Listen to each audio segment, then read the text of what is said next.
Hello everyone, welcome back to my channel. Today is a very special day as I continue to push along this conversation and we are going to talk to the men. As you can see, I'm dealing with some skin issues, you guys. Oh my gosh, it looks terrible. I even tried to put some makeup on, but that didn't really do much. But I don't have a black eye or anything, although that would make sense because I do martial arts. That happens sometimes. Got some bruises here and here, and anyways. So today we're going to be talking about men and utility. Now, I don't know if I coined the term utility as the term that is being used to address the issue of men, the catch-22 situation of women expecting a partner to come with means of provision and then complaining that when men complain that when they lead with their utility, they only attract a certain kind of woman. It's a very difficult conversation for people to have because as I am getting ready to talk to the men about this issue, the main conversation or the main question is going to be, how do I know that I am getting a woman that is sincere, that does not want me for my money? And I gotta approach this conversation very gingerly, very, very, very delicately, because on one hand, you guys know that I am a huge supporter of the male experience. But on the other hand, this is challenging for not just men, but also for women because women want to be expected to date down, but they also want men who can provide. But there isn't really a situation or a dynamic that's created for a man to be a provider in the context of what women are currently expecting and consider provision. And this is why certain things like Passport Bros and the Manosphere and Red Pill have flourished in today's dating climate because it really speaks to some of the issues that men and women are experiencing when it comes to dating and tries to address it from the male perspective.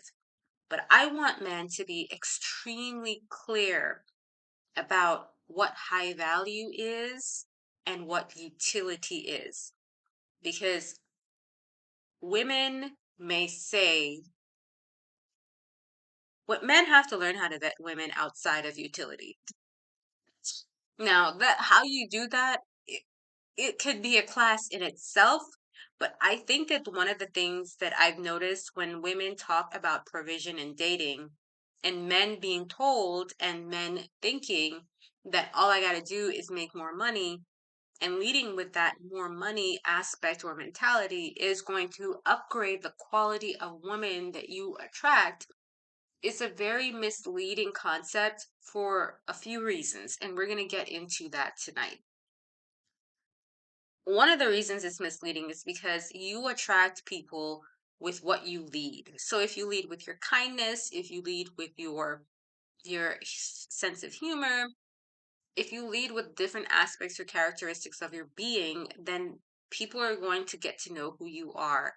And if you downplay or not play up your utility, it is definitely going to be something that you will notice being an issue, and you can then therefore filter out of your dating pool if you would only just not lead with that. And this is very important for men to learn to do. You want to have money, absolutely. You want to show women that you have money, but you don't want to lead with, I have money.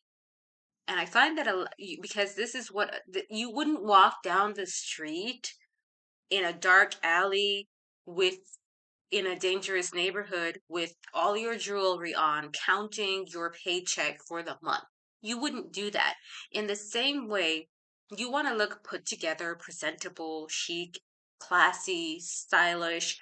you want to look like a decent person and not dirty and disheveled, but you don't want to be flashy and showing off, because showing off it might seem like a very simple, easy, common sense thing to say and to bring to men's attention, but showing off is definitely something that can get you into a lot of trouble. Now, I recently had many conversations with many women who have been sharing with me. Thank you guys so much for sharing with me some of your concerns about this topic. Boyfriends who have left them for women who are more younger, attractive, or husbands who have left them for the same kind of situation, and that person ended up in a gold digging situation. I'm going to end up having a special talk about that in itself. But when you lead with utility and you attract I'm not trying to blame the men, but I am, and it's complicated for this reason only, that it might seem like an easy fix to a bigger problem. But if you think that the sole sum of the sole sum, the total sum of your value is how much money you bring to the table, I think it might be time for you to start to look into building up your self-esteem and getting some therapy, because what is being told to you, or what has been told to you your entire life, is that you are nothing and nobody unless you can bring and provide. And a lot of what a man associates, or how a man defines himself, is is wrapped up in that image. And a lot of it is genetic, or even primitively connected to who men are as people, but it is not the sole um sum, is not the total sum of who you are as a person. And if you haven't had a chance or experience, or a time in your life where you were able to explore other elements and aspects of your character, so that you do not become susceptible to this kind of behavior, you will forever find yourself attracting the type of woman who is only seeking you out for what you can give her. And there are women out there who are looking for men who are kind, generous, honest, faithful, loyal, dependable, that money is not necessarily the first thing that they're interested in. But unfortunately, a lot of women lead with that, even women who have their own money. And so being able to discern this is something that men have to learn. And I'm going to give it to you in an anecdotal, historical form, because I don't know how to do it any other way.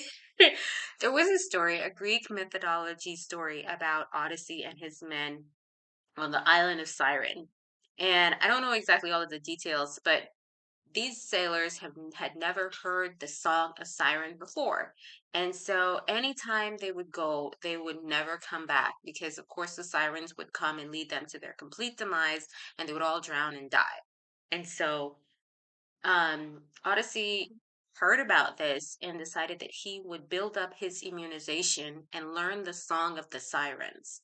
And basically, that's what. So the short story of that is that he was tied to his boat, to the front of his boat, and told that no matter what he says or how much he begs or pleads, do not release me from the edge of this boat.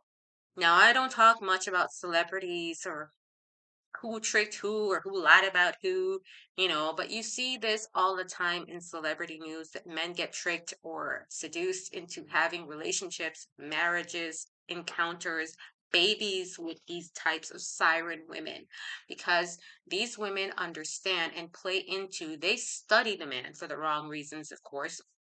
They study the man and the male species and finds out what his weaknesses are. And because his weaknesses are unknown to him and very much known and observed, to the siren, they are able to use that and capitalize that to your demise. Why women do this, that's a topic for its own day.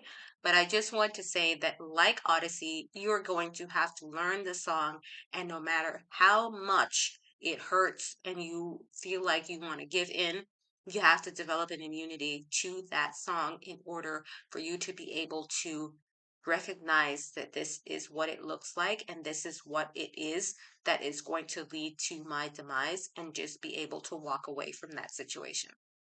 Many men, many, many, many men um, have found themselves in this situation and have been and lose everything like families, money, position, title, accolades because they are not familiar with the seductive nature of certain kinds of toxic women. And that is going to be my next topic, how to learn the Song of Siren. So don't lead with your utility. Be conservative in the way you date and the way you present yourself. I'm not saying show up like a bum in your flip flops and t shirt. I mean, it really depends on the situation, but don't lead with all of the flashy things of your life. Of course, some things might be obvious to some people. If you say you're a doctor, um, if you say you are, someone who obviously makes over 150K a year, then that will be evident when you tell the person what you do for a living. But I think that one of the things that men have to start doing is to play the reverse role of vetting and interviewing women, for example, where you're the one asking questions about her life goals, how much money she got in the bank account. Okay, I don't think that anybody would divulge that kind of information on a first date, but really start to get to know what type of person she is and create situations and environments to see how she reacts and responds to certain situations that have to do specifically with money. Is she willing to pay any bills? How does she feel? Is she comfortable talking about money? How much money do you think she might want to make or not? How important is money to her lifestyle and the way that she lives her life? These are the things that men should be starting to vet women on by having clear, open conversations about money with them. And I know it seems counterproductive because all women or most women want a man who can provide, regardless of what they say or how much they make. She is about spending your money. Um, there is a lot of entangled conversation and concepts and complications around the idea of money, and it's so much a part of Western culture that it is, especially in the Black community, considered taboo to be open and honest about it. You will find that women who are open about discussing their money issues generally don't have much to hide or are familiar with having responsible financial practices. And so you'll know that up front. If a woman is really uncomfortable having the conversation or gets defensive when it comes to that, then you already know that she has had some issues and struggles around her money. And I think that that goes across the board from rich and poor. Um, but generally, people who have had money longer tend to understand how important it is and how it can break down relationships. And therefore, they're more than willing to have open conversations with their partner or people they're around about it. So just make sure that you and this person are on the same page and do that up front. It might seem like you're being a little bit like a Mr. Scrooge.